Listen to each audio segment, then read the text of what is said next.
Magandang araw po sa inyong lahat, no? And for our topic for today,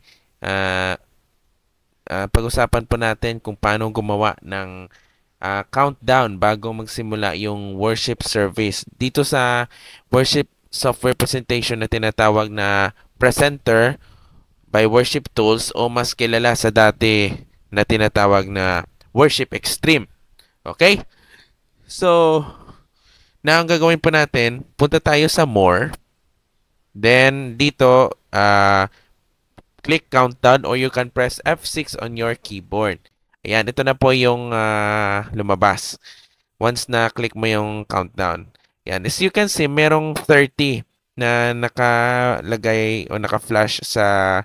Ito yung magsisilbing yung live output. Kung makikita mo yung rectangle na kulay itim, ito yung ang sample ng layout ng live output. Okay?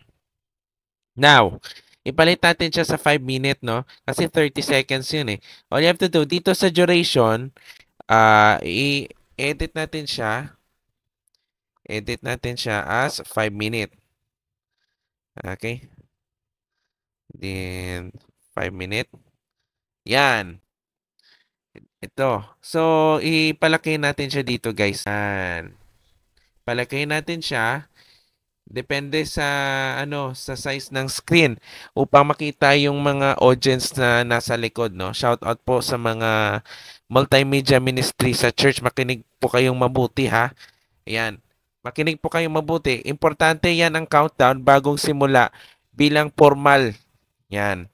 Formal 'yan kasi bago magsimula yung worship service. Mas maganda pag ni-ere yun sa TV screen yung 5 minute countdown.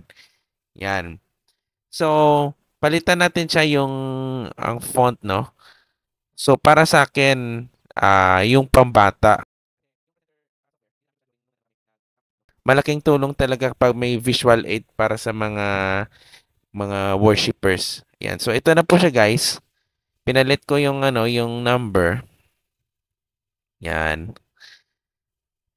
Okay, so ito na po yung Make sure naka-check main audience output tsaka stage busy. Wag na lang natin i-check. Baka hindi to siya ma-ere. Now, dito naman, pwede mo siyang kulayan. Depende sa'yo kung anong gusto mo.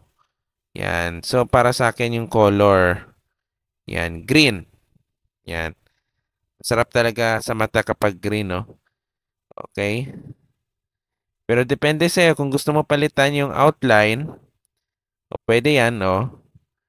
Nakadepende sa'yo, oh. Yan. And, ito na po yung 5 minute countdown. Ika nga. Drag time. I-drag mo siya to set the position. Yung tamang position na nakalagay dyan sa gitna. So, ang gagawin po natin, i-ere natin siya sa main audience output o live output na lumabas sa projector o TV screen ng simbahan. All you have to do is click the word start. Yan. I-close natin siya at ito na po yung lumabas, no? Yan. It is countdown, no? Yan. So, ito yung 5 minute countdown. Nangyayari ito, guys, kapag, halimbawa, for example, kung bago magsimula yung yung worship service, no? Nilalabas yan kasi para hudyat na pagsisimula yung in right time, no? Yan. Itong yung may audience output, tandaan nito, guys, ito po yung guide, no, sa projector or TV screen ng church. Okay, so 1 minute na lang yung mga musicians, mga music team, ready na sila at naka na, pati yung mga technician na siya, naka-standby na po.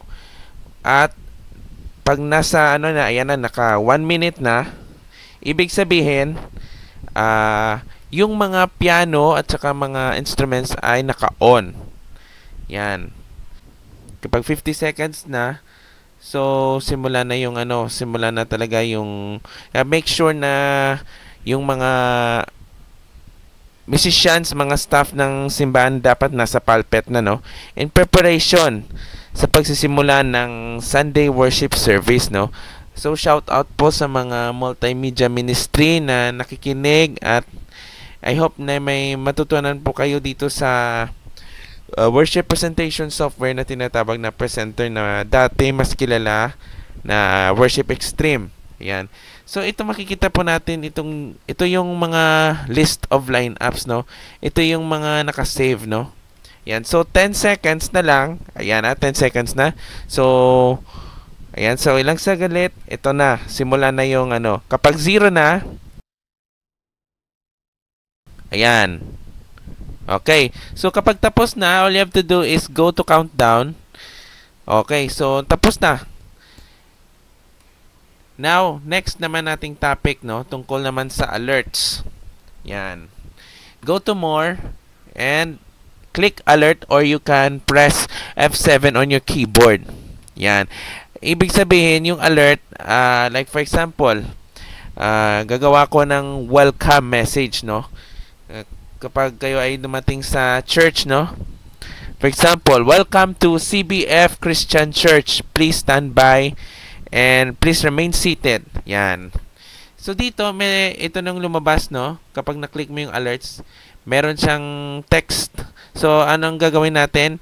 I-edit natin siya dito. Yan. Highlight mo na yun, guys, para ma-delete.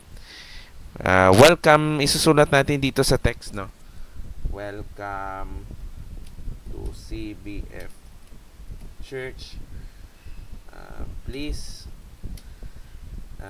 stand by for our divine worship service.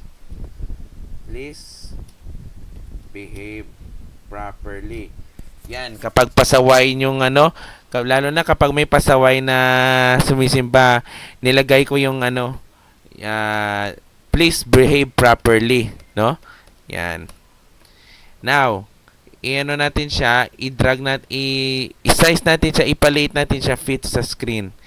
Yan. Okay. So, i-drag natin siya. Drag text to above to set the position. Pwede man siya ilagay yun sa center. Or you can change the font, no? Ayan. So, hanapin natin yung font na nakakabagay dun sa, sa screen. Like, for example, favorite ko yung font is Gotham. Yan. O, pwede man ilagyan ng kulay. Kulayan natin siya green. Kasi yung green, ito yung color ng app na presenter. Yan. Kulayan natin siya X.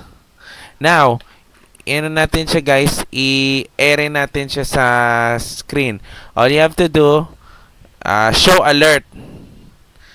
Yan. Show alert, Yan. So, anong mangyayari? I-close natin. Ayan. Make sure na lumabas sa screen nito. Yan, na nasa main audience output. So, paano natin siya i-ere? Make sure na naka-extend screen. All you have to do is click this Action Center, Notification Center, and click Project. And make sure naka-extend na. Bago yan, kailangan i-connect yung laptop sa projector or TV gamit yung HDMI o VGA. Yan. So, kung gusto mo alisin ito, all you have to do is click More. Then alert, or you can press keyboard by press F7. Natin siya, i-hide alert na natin. Yan. Okay, so far hindi ko pa siya pinag-aralan yung stage display, no. Yan. So, dyan po nagtatapos sa ating video for today. Yan, kung paano gumawa ng alerts at countdown dito sa presenter worship software. So ito po yung mga list, no. Yan, itong ginagamit ko yung mga lineups. Ginamit ko siya yung kasagsagan ng event. Yan. I hope na ma-enjoy mo ito, guys, and thank you so much for watching, and see you again for the next video. Goodbye, everyone.